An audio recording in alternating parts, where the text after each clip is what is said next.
novidades que existem no setor da saúde. A reforma hospitalar e esta greve dos médicos que está anunciada para as próximas semanas.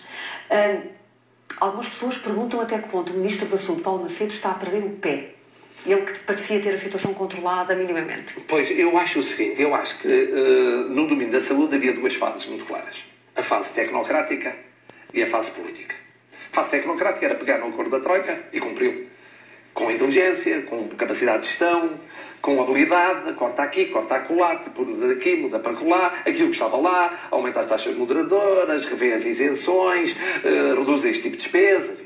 E nessa fase, o Ministro, que é de facto um magnífico gestor tecnocrático, cumpriu.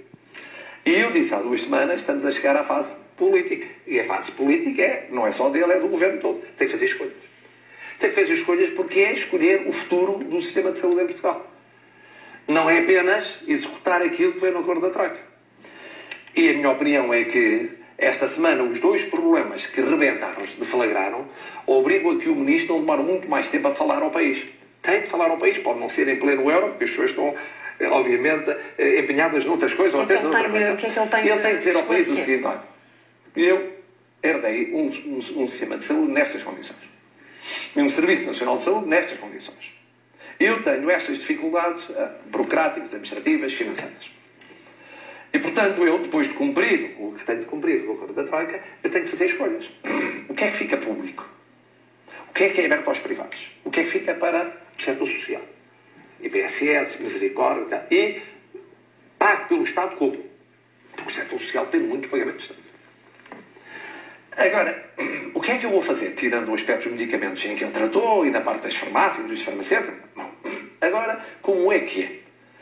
E isso precisa ser dito porquê? Porque, de repente, no fim de semana passado, apareceu uma carta hospitalar. E na carta hospitalar aparece que a entidade reguladora da saúde, que tem como função regular, disciplinar os vários operadores da saúde, apresenta um projeto de carta hospitalar que corta ali, fecha lá. Isso não são opções técnicas, são políticas. Podem ter fundamentos técnicos, são políticos. Onde se fecha público, quem fica privado, fica social, ou fica outro público noutro sítio. E no público, porque é que fecha isto e mantém aquilo? É uma opção política. E o PSD veio logo dizer, não, isto ainda não é a última palavra. E o CDS disse que nem conhecia a carta. Portanto, o ideal é que uma entidade reguladora tenha cuidado quando apresenta um estudo que não apareça como sendo a decisão política do governo, mas o ministro tem de explicar qual é a sua dele, governo, opção política. E quanto aos médicos? O mesmo quanto aos médicos. Porque aquilo que veio, a meu ver, não é exatamente o que se passa. Mas não sei, porque o que veio é uma coisa tão tonta que não pode ser assim. Eu penso que o que se passa é as contratações que havia de pessoal médico e de enfermagem e tal, eram relativamente dispersas e passaram a ser feitas com economias de escala, isto é, de uma forma coordenada, concentrada, para essa maneira utilizar melhor os recursos. Mas a ideia que passou para as pessoas foi a seguinte: agora passa-se a contratar quem foi mais baratinho. Apanha-se aqui um indivíduo que tem uma formação genérica, mas não especialidade de acordo com a ordem. Olha, você quanto é que custa por hora? Quanto é? É mais barato, vamos buscá-lo. Enfermeiro, a quanto? Quantos euros por hora? 1 euro, 1 euro e meio, 2 euros. Isso é barato, vamos buscá-lo. Agora a saúde não se trata assim, portanto isto não pode ser assim. Esta versão não faz sentido. Mas tem de ser explicado, quer dizer, há um problema fundamental. Eu esta semana, anteontem, estive numa sessão do PSD. O PSD fez uma série de sessões ao longo da semana a propósito do primeiro aniversário das eleições do ano passado. E convidou ex-líderes e tal para, além dos dirigentes que iam explicar, dos políticos no governo que iam explicar, os outros debater. E aquilo que eu percebi foi em Braga, foi que as pessoas estão sedentas de perceber aquilo era só para a base do PSD.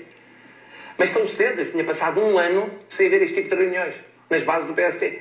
Portanto, tinham tantas dúvidas, tantas interrogações, foi muito criativo. Queriam ouvir o que se passava com as escolhas, na saúde, nas autarquias, na educação, nos tribunais.